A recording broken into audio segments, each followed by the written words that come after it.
Hey, what's up guys? This is Ryan. Welcome back to another video to the Moviegoers official channel, and today I got a different kind of video for you guys. So it's not a movie video, it's not a vlog, this is not a gaming video, this is actually my experience for getting separated from the Navy. If you guys watched my recent reaction video, I said that I was separated from the Navy and I was gonna make a video. So here's that video. I've tried to do this video like 20 million times, but my iPhone would like overheat. I'd run out of storage or something. So I'm gonna try and make this as quick as possible, but I'm gonna try and hit every point I can. I'm gonna split this up into 3 different sections as well, so I don't run into any problems. So I'm gonna do a section for the initial MEPS stuff that you do, and then I'm gonna do one for the boot camp, and I'm gonna do one for separations. So let's just get started, guys. So for the initial part that you do for MEPS is you will stay at a hotel the day before, just usually like if you're being sworn in, like when you swore in, and you will stay there and you'll stay in a room with somebody else. It's not necessarily going to be someone from the Navy, but you're going to stay with someone else. And then the next day you'll be taking the MEPS. When you go to MEPS, you will be doing a medical evaluation, like your final medical evaluation. Make sure that you're good to go, that your weight's all good, that you don't have like any warts and stuff like that. And then after that is good, you will then go and you will do your swear-in. You're the first swear-in of the day if you're shipping off. And then after you do your swear-in, you will go and take pictures with your family.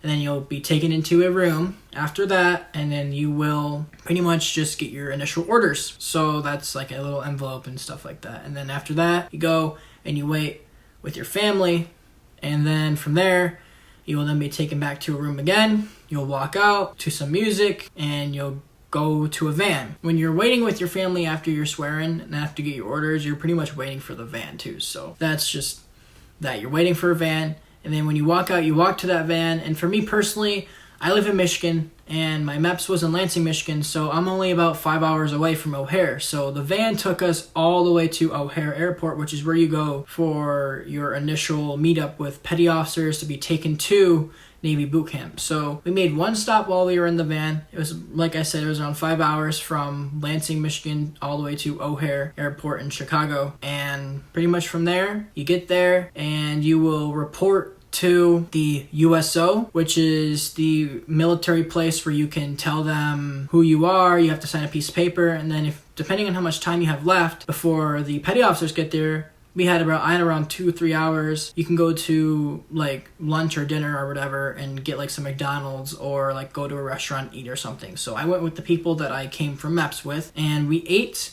And my recommendation is try not to eat a lot before you go, because you will probably get really stressed when you go there, and you don't want to have to go to number 2 or number 1 while you're there, because, well, you're going to need to go number 1 actually, and I'll get to that when I get to the boot camp section. But just make sure that you're calm and try not to go number 2, okay? Like, try and keep your meal medium-sized or small-sized, okay? Try not to eat like a super big meal. And when you go from there, you eat, you wait in the USO until the petty officers get there. And when they get there, they'll inform a person at the USO who will then take you down to a room where the petty officers are, and you'll give them your name, and they'll line you up and make you sit down. They'll tell you to get up. You'll get up, you'll walk out to the bus, and then when you get to that bus, you will sit down, and then you'll watch a video for the Navy. It'll be Captain Thors, who leads everything over at Navy Bootcamp. And also, if I have that wrong, please correct me in the comments, but pretty sure that's who pops up on the screen is Captain Thors. He will pop up and tell you, like, I want to thank you and congratulate you for taking this step to join the United States Navy, the best naval force in the world, and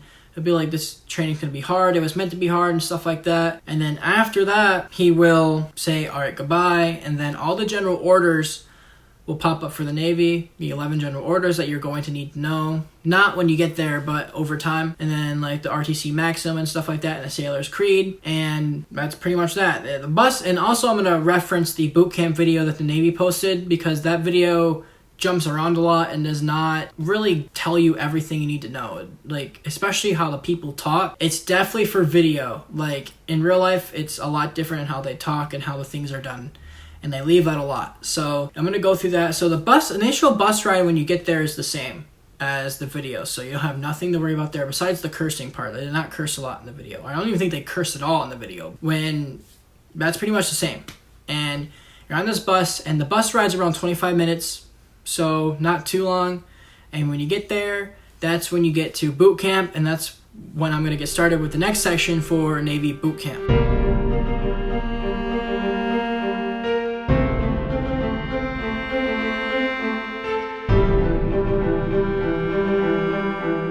Alright guys, getting on to section 2, you pretty much just go off the bus and then you run inside to get on the tow line, okay? And while all these petty officers and chiefs are yelling at you, okay? And then they're going to tell you to spread out across the tow line, and then they're going to be like, look down, and then they're going to tell you, all right, look straight, and then they're going to give their little speech. They're going to have you get down to your final layer that you have on, I guess. So if you have a sweatshirt on, you're going to get down to your t-shirt. And if you have like pants and you have shorts on underneath for some reason, then you're going to get down to your shorts. And you're going to put that behind you. After that, you're going to be told to get out your phone and make your initial phone call. You're going to hold it above your head, and then after that, they're going to be like, all right, make your phone call. You're going to go make your phone call, make it very quickly, tell like your family member that you made it okay. Boom, hang out, you're done.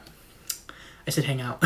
Hang up. And then after that, they're going to be like, all right, you're going to go in this classroom and line up. And this is where they're going to do like your urine test, and they're going to do like your shoe stuff. So if you can't pee yet, you have to go up to the drinking fountain and chug water and keep getting in line until you can pee. So that's going to suck. And also, before I get any deeper, I want to say that this is my experience for a male. My division was all male. I had no females there. I have no idea how it is for the females. I have no idea where they get dressed in their PT gear. I have none of that. But you guys can still watch this and maybe get something out of it. But that's what I'm just going to say now. I have no idea what it's like for the females. But getting back to it, after you do your urine test and you go up to a machine that you're going to see in the bootcamp video and press the screen and hit start, you're going to tell them your shoe size.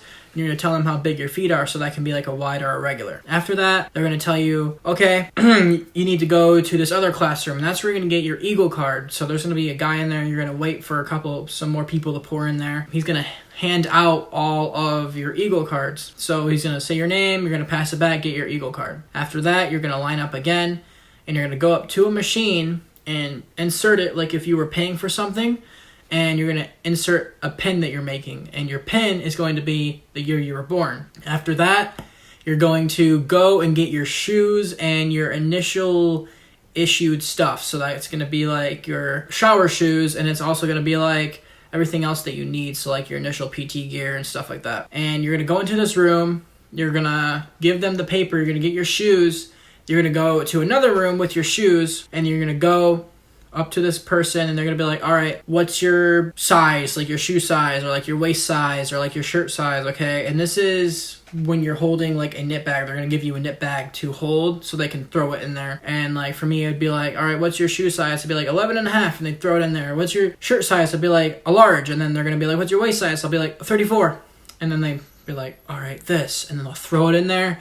And after you have everything put into your knit bag, you're going to go over to a spot on a table, and that's where your box is going to be, where you put your civilian stuff. That's the first thing you're going to do. You're going to kind of label that, and you're going to put your name and stuff, or not your name, but you're going to put who you're shipping it to, and then you're going to put your stuff in there, and then you're going to tape it up. But before you even do that, you have to take the things out that you can keep. And what you can keep is usually like your start guide, a Bible, stuff like that, or notebook that you can write in. You can't really keep anything else like hygiene stuff, bathroom stuff, anything like that. So you pretty much just put that in its own little separate knit bag, and then you tape that box up, and then boom, that's done. Then after that, from your knit bag, you're going to get dressed in your PT gear, so you all look the same. So you're going to put on your yellow shirt, you're going to put on your shorts, you're going to put on your long white socks, and your shoes. And after that, that's when you start getting everything organized between like inside your green sea bag, which is something that you also get, which you'll keep throughout training, which I didn't obviously keep because I got put in separations, but we'll get to that. You'll put everything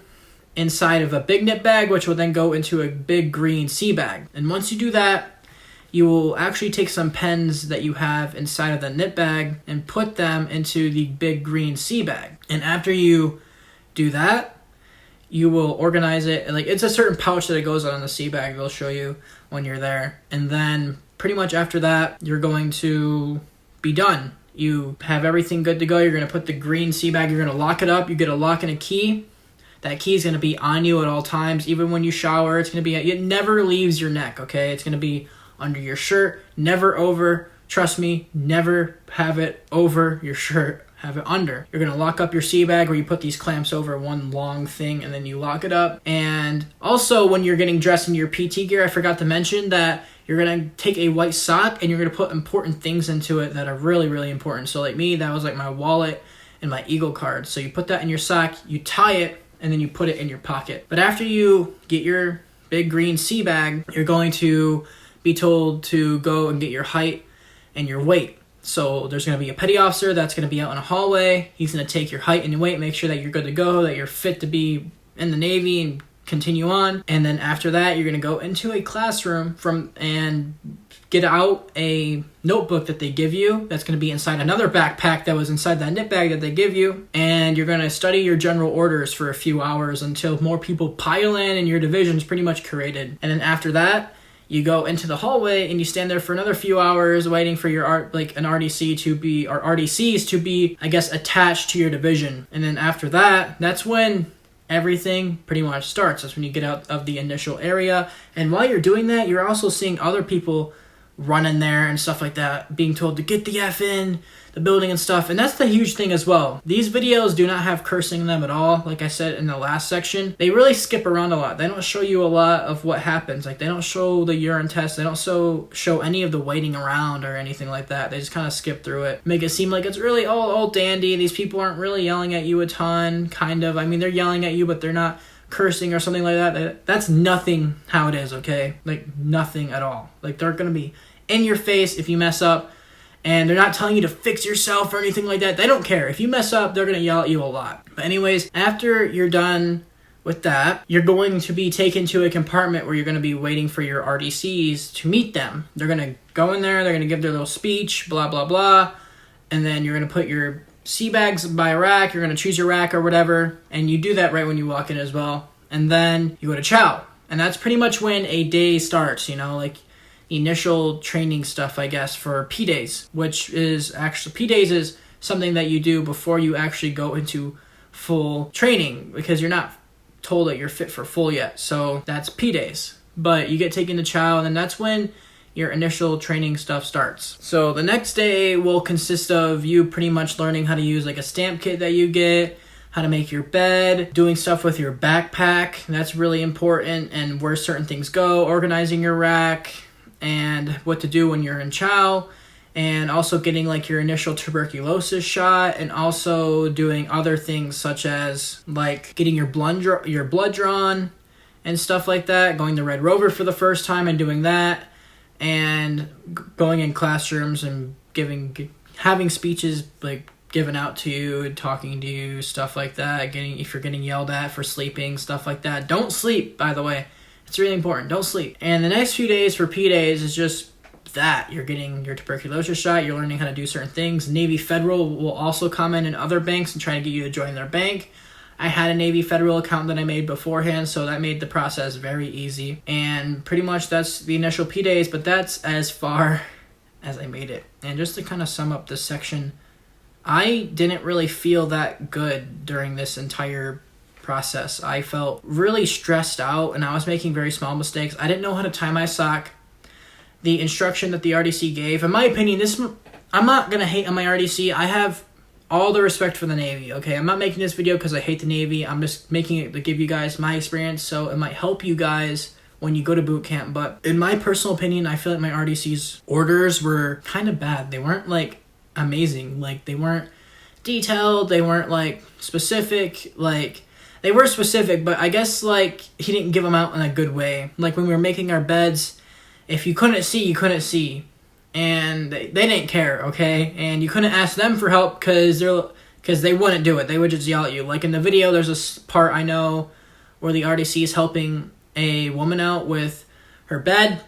My RDC would, like, never do that, okay? They would never show you how to do that. They would just yell at you or something. Like, that would never, ever happen, which is... that's horrible. So you have to learn from somebody else. And if they don't know, you have to find someone who eventually knows, which is just bad. And yeah, I was just stressed. And that's when like the spark for me was starting to enter me, like my head, like that transformation into a sailor was starting to happen. But it wasn't a good transition. It was a bad transition. I was starting to become something that wasn't a good sailor. It wasn't someone who would not cave when under pressure. It was someone who was half and half between a civilian and a sailor, and it was someone that was developing a persona that wasn't going to be good. He's going to be depressed and have all these bad thoughts. So I stopped it. And that's what led me to go to separations, which will be the next section we're going to talk about now.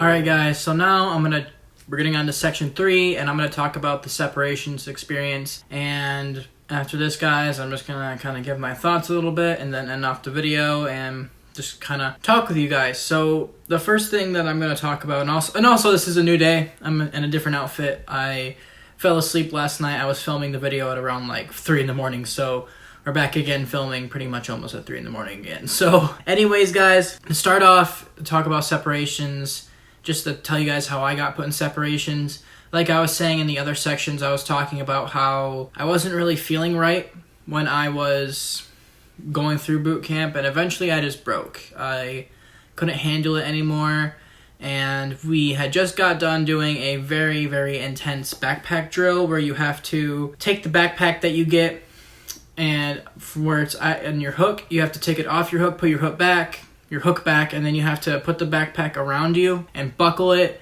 and then stand at attention. It seems easy, but then you have to do it in 10 seconds, and then that also might seem easy, but trust me, after like doing it for 20-30 minutes, it gets pretty hard. And I kept messing up at the end, and I kept getting yelled at, and at that point I was just done. So I told the RDC how I felt, and then he started yelling at me, at my face. He was like, do you seriously want us to pay all this money for an ambulance? Do you seriously want us to do this? Do you seriously want us to do this? While he was saying the F word and other curse words, such like, and stuff. And I was literally about to cry.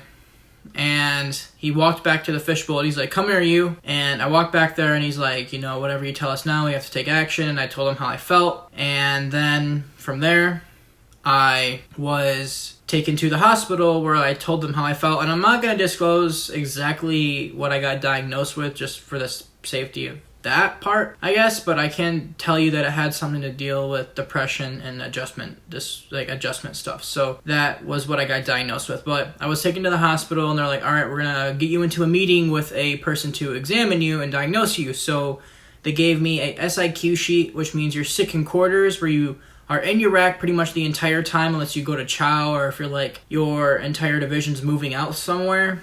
And yeah, I went back and I hygiened in my compartment, and then I went to bed and pretty much stayed there. And that's pretty much how that went. Pretty straightforward night.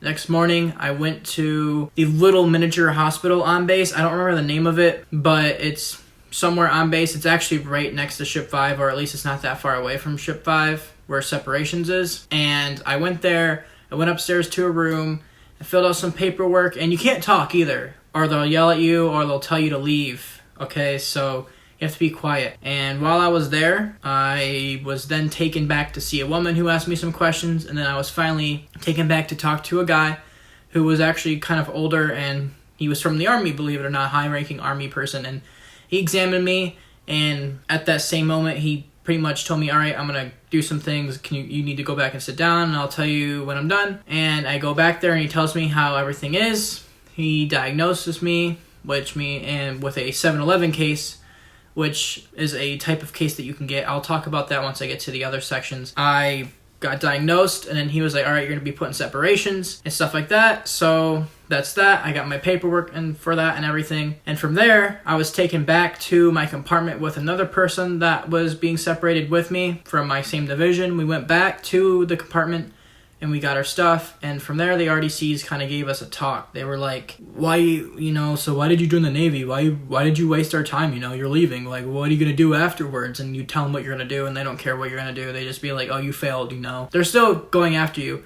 And then you wait to be taken to your, Ship 5. You have to wait for an RDC to take you to the compartment and to Ship 5. At least one has to take you there. So, yeah, that's that. And I ended up actually sitting right next to my RDC, he was yelling at me because I actually saw somebody that I knew from Depping, which it was a girl, and I was talking to her a little bit, like, oh my gosh, where are you from and stuff. And then he was at the corner and he saw me. I guess he saw me whispering, and he came in there and started yelling at me, and then, yeah. They will still yell at you up until you get to ship 5. So, but I was taken to ship 5, and then from there, I went upstairs, and you go back to like a second fishbowl, and you dump out all your stuff that you get. And what you take with you is you take your green sea bag and your big knit bag with all your stuff, including your sheets and like your backpack and all that. And then they tell you what you can keep, and you can only keep like certain things. You can't keep any of your hygiene stuff or anything. And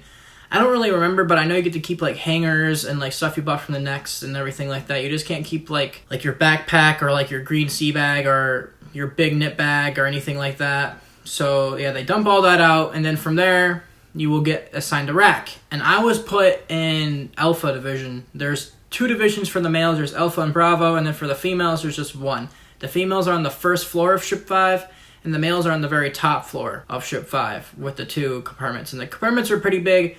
I know that beforehand the compartment was way bigger. Before I got there, there was definitely way over 150 kids. That's pretty much what it got to while I was there. So it wasn't horrible, and they had a fake wall up to actually cover up another bigger section that was sitting on the other, attached to our compartment, which was crazy. And I actually kind of looked through a little creek to see where it was, and it was massive. It was like, I was like, holy gosh, like that's insane. We pretty much, after about 3 hours pass, and some people kind of introduced me to some other people around there, and I have another breakdown, and I get taken to the hospital again, and I get admitted to a psych ward. And from there, I was there for about a full day, and then half another day. So, and then I was taken back to ship 5, and guys were like, Ryan, are you like crazy? No, it's just the only other place you can go if you can't stay at ship 5 for a certain amount of time. So it's not like you're crazy or anything. It's just like you need time to recuperate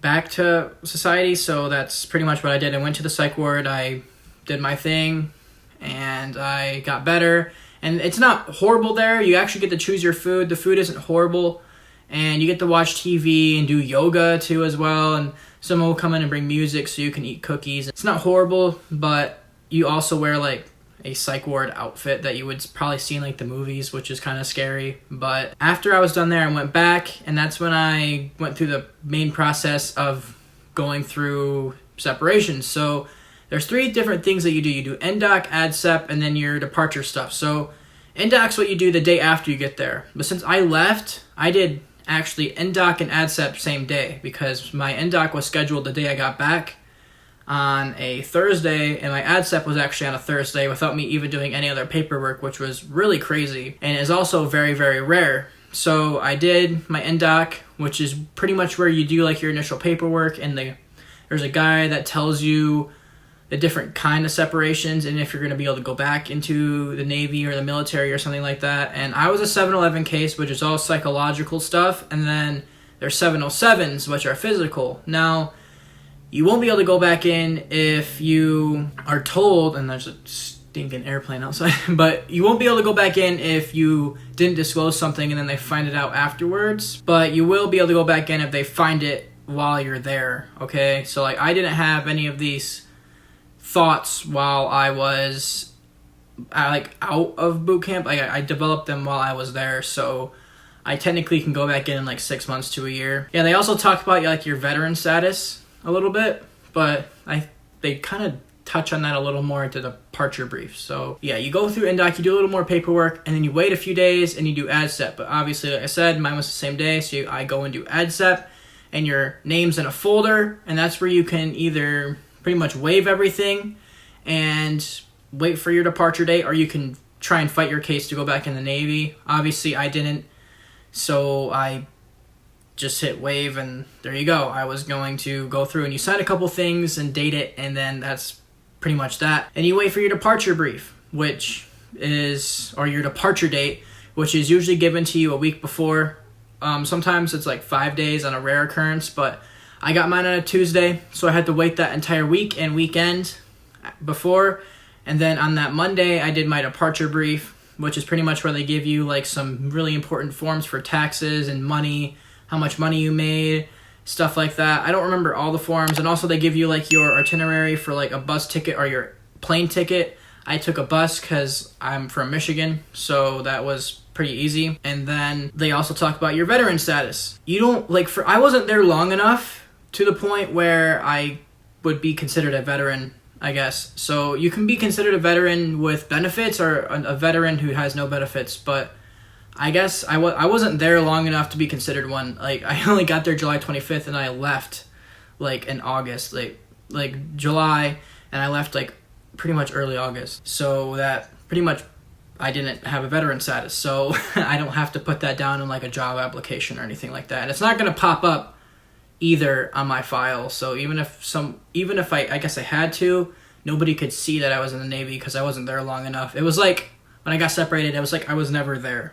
So yeah, and they talk about that stuff, and you can ask them questions, and you tell them like if someone's picking you up or something like that. And then the next day you get up very early in the morning. You get up at 3 in the morning and you strip all your sheets and everything like that, and you pretty much leave. And the day before that, you secure things. So you secure your NWUs or your Navy work uniforms or the green camis that you see that the Navy wears. You secure those, you give them back to the uniform POs in the back, and that's that. And then they give you a backpack with your name on it, and then that's where you put everything you want to take with you in the backpack. And you also kind of throw everything away that you don't want. You give it away, you do whatever the day before, and that's pretty much that. And for me personally, throughout my time in SEPS, I felt very, very sad and depressed.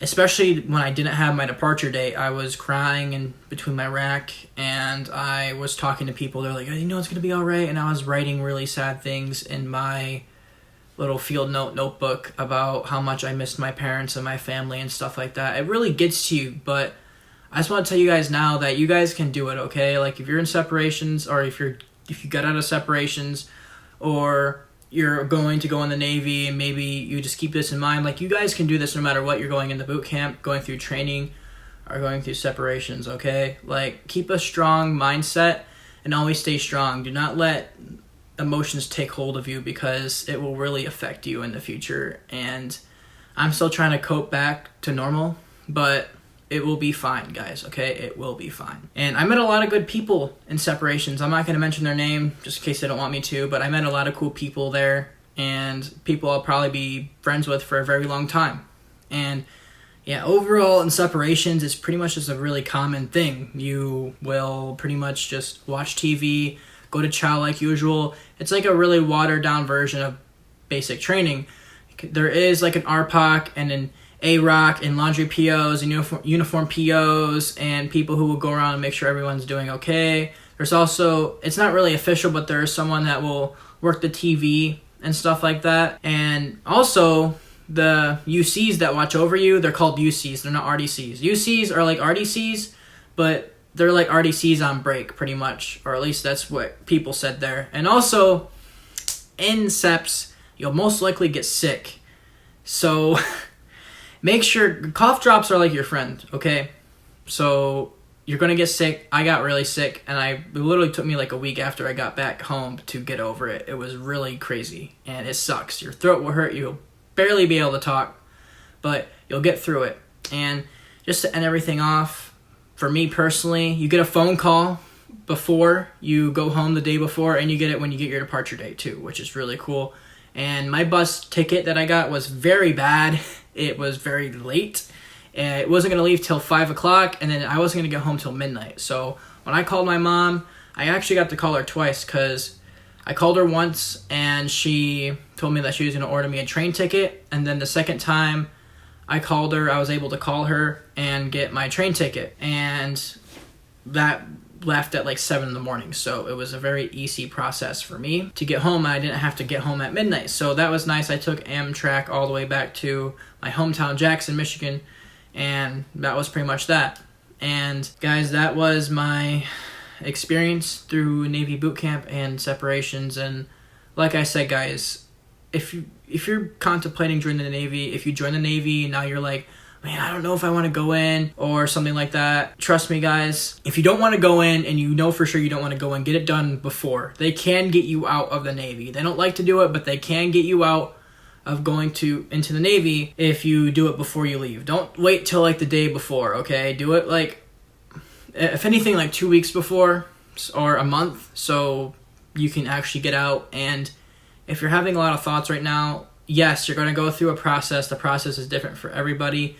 It's just my process of the transformation between my civilian life to a sailor was very different, and it wasn't allowing me to become a better person. It was making me into a worse person. So, like, it's not going to happen for everybody, okay? There's a reason why it's 1% of the people who leave, like, go into the actual Navy and graduate. It's 3% of the population that go there in the United States, and then there's 1% that get out. So you're going to see people in separations a lot. You're going to see a lot of people go through, but just no matter what, keep a strong like personality and never get sad. Try to stay hopeful, and guys, just make sure that you stay strong. Biggest thing, stay strong. But yeah, guys, that was the Navy video. I know some of you guys have really wanted to know how that was. If I missed anything, just comment below some questions and I will try my best to answer them. And guys, this has been Ryan from Moviegoers. I really hope you enjoyed the video, and I'll see you guys in the next video, which will most likely be a new vlog or a gaming video for Red Dead Redemption 2 because the new update's coming out on Tuesday, guys. So thank you guys very much. This has been Ryan. See you guys later.